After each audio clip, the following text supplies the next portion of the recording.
used to want me. I'ma let it go. Just let it be. Assalamualaikum warahmatullahi wabarakatuh.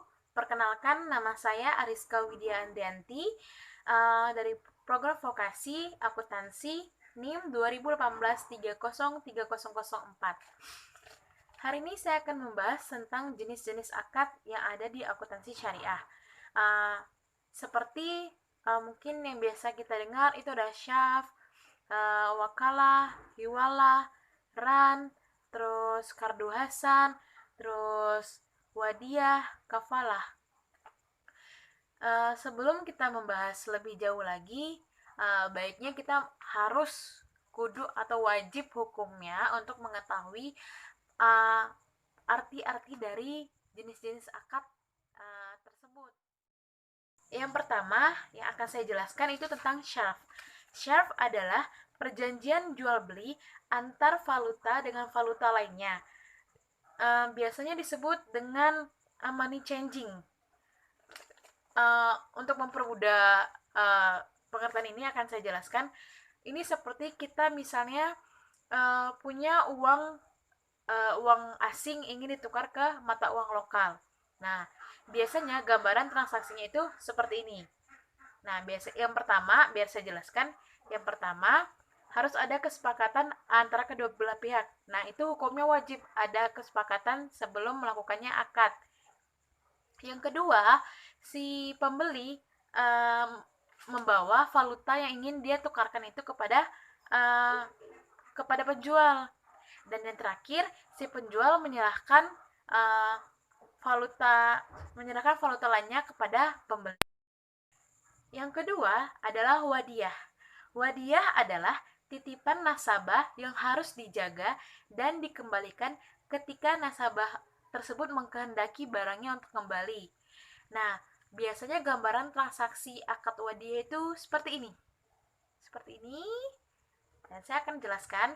Biasanya pertama itu harus adanya kesepakatan. Jadi ketika kita ingin melakukan akad, yang pertama kali itu harus adanya kesepakatan di antara kedua belah pihak. Itu hukumnya wajib. Setelah melakukan kesepakatan, baru tahap selanjutnya, yaitu si penitip menyerahkan barang yang akan dititipkan untuk disimpan. Dan yang ketiga,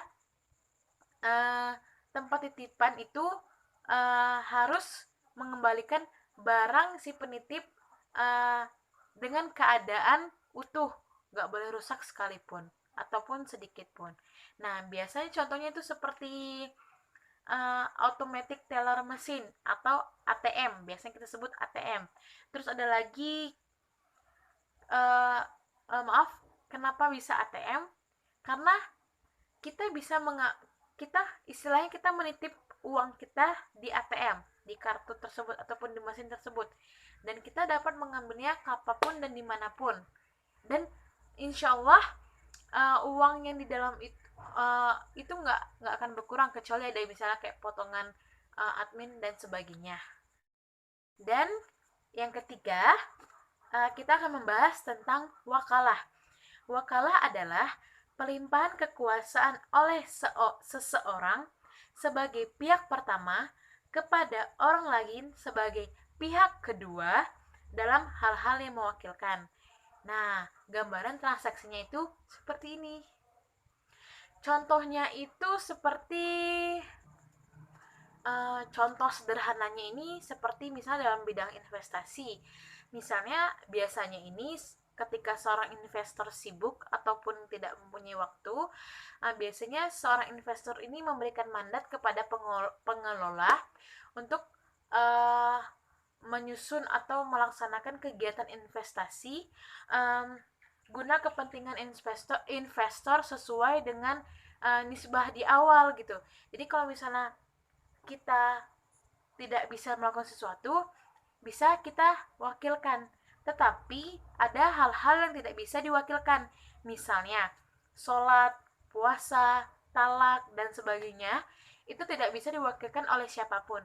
Kebayang gak sih kalau hal tersebut kita wakilkan ke orang? Kan gak mungkin gitu kan. Selanjutnya, yang keempat, saya akan membahas tentang kafalah.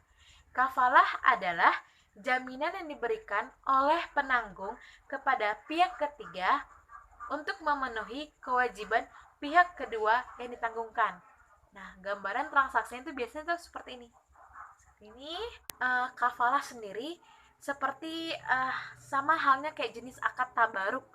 Akad tabaruk ini artinya maksudnya untuk saling tolong menolong. Nah, ini yang biasa bersangkutan dengan sejenis hutang yang harus segera dibayarkan. Nah, contoh dari kafalah ini seperti garansi bank, terus stand letter of credit, terus pembukaan letter credit dan lain-lain. Selanjutnya adalah kardu hasan. Kardu hasan adalah jenis penyaluran dana dalam bentuk pinjaman tanpa imbalan sedikit pun. Nah, biasanya si peminjam ini akan mengembalikan pokoknya dengan cara menyicil atau diangsur dalam jangka waktu tertentu.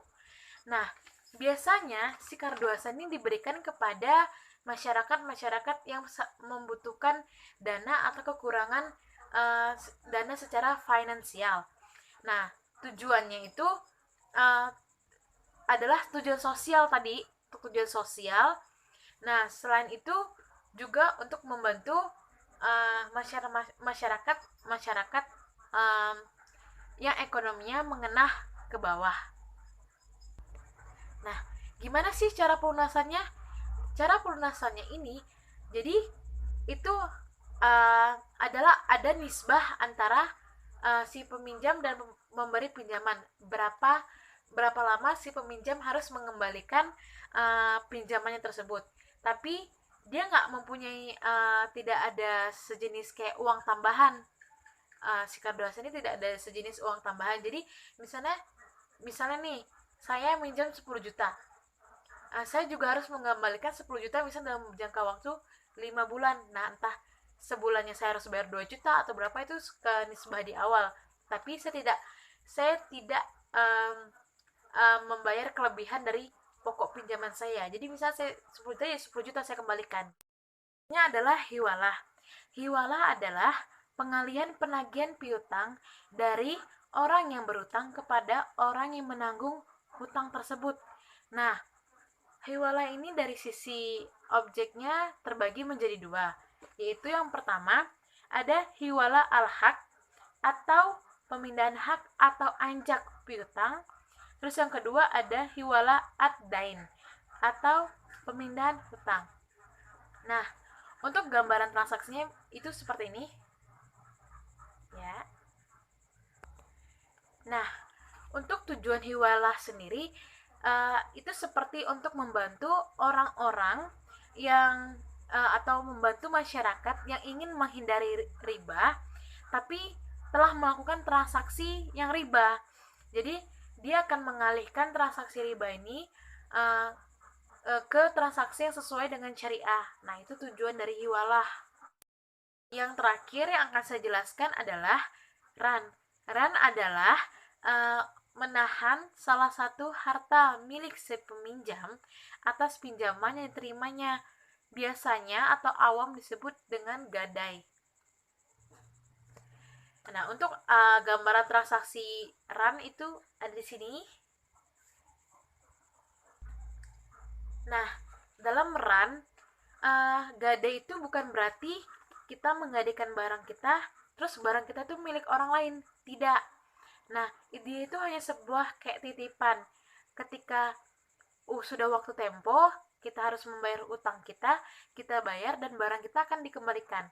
Tetapi ketika sudah jatuh tempo, kita tidak membayarnya dan dia akan memberikan waktu lagi sebelum barang kita itu dilelang.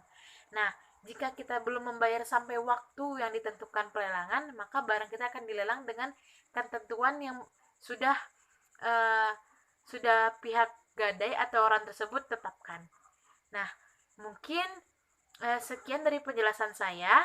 Apabila ada kekurangan ataupun ada kata-kata yang salah, mohon dimaafkan.